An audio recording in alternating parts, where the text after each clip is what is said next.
Hai, perkenalkan, nama saya Elvin Hidayati, mahasiswa PPG Prajabatan Angkatan 1 tahun 2024. Nah, pada video kali ini kita akan membahas tentang pembelajaran berdiferensiasi. Nantinya kita akan membahas soal konsepsinya, kemudian ciri-cirinya, kemudian ciri-ciri dari keberagaman peserta didik di kelas, dan juga teori pendukung dari pembelajaran berdiferensiasi.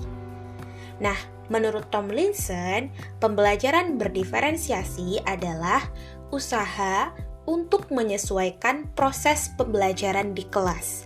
Nah, untuk memenuhi kebutuhan belajar peserta didik sebagai seorang individu.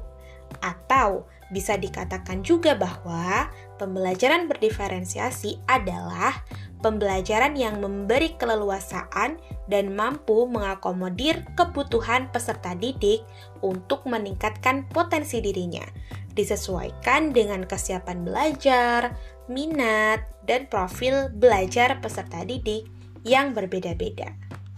Nah, lantas apa sajakah ciri-ciri dari pembelajaran berdiferensiasi ini? Menurut Tomlinson, pembelajaran berdiferensiasi memiliki 4 ciri, yaitu pertama, pembelajaran yang berfokus pada konsep dan prinsip pokok. Kedua, evaluasi kesiapan dan perkembangan belajar peserta didik diakomodasi di dalam kurikulum. Di sini perlu adanya pemetaan kebutuhan peserta didik yang kemudian dimasukkan ke dalam strategi pembelajaran. Ketiga, pengelompokan peserta didik dilakukan secara fleksibel. Misalnya, bisa secara mandiri, berkelompok berdasarkan tingkat kecerdasannya, berkelompok berdasarkan modalitas belajar, dan lain-lain. Keempat, siswa secara aktif bereksplorasi di bawah bimbingan dan arahan guru. Nah, pembelajaran berdiferensiasi ini adalah pembelajaran yang berpusat pada siswa atau student-centered learning. Nah, kemudian apa sih ciri-ciri dari keberagaman peserta didik di kelas? Ciri-cirinya adalah yang pertama, siswa dengan gaya belajar yang lebih menyukai untuk mendengar. Kedua, siswa dengan gaya belajar yang lebih suka dengan melihat gambar atau melihat video. Tiga, siswa dengan gaya belajar yang lebih suka mempraktikkan secara langsung.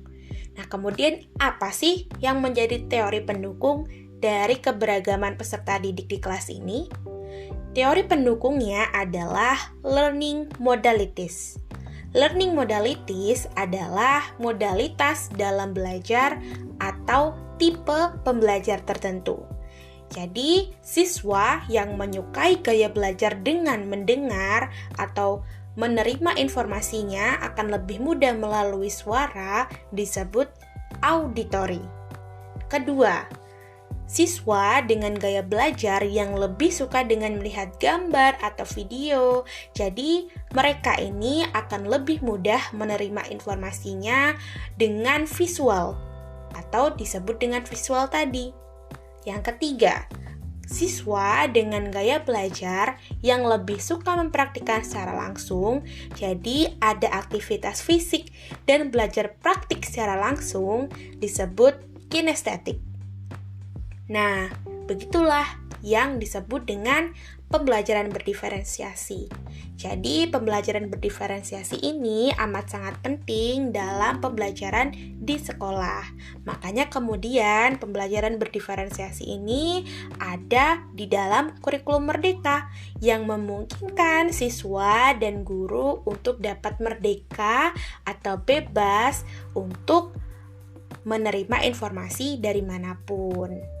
Begitu teman-teman, terima kasih sudah menonton video ini. Jangan lupa like, komen, dan subscribe. Terima kasih.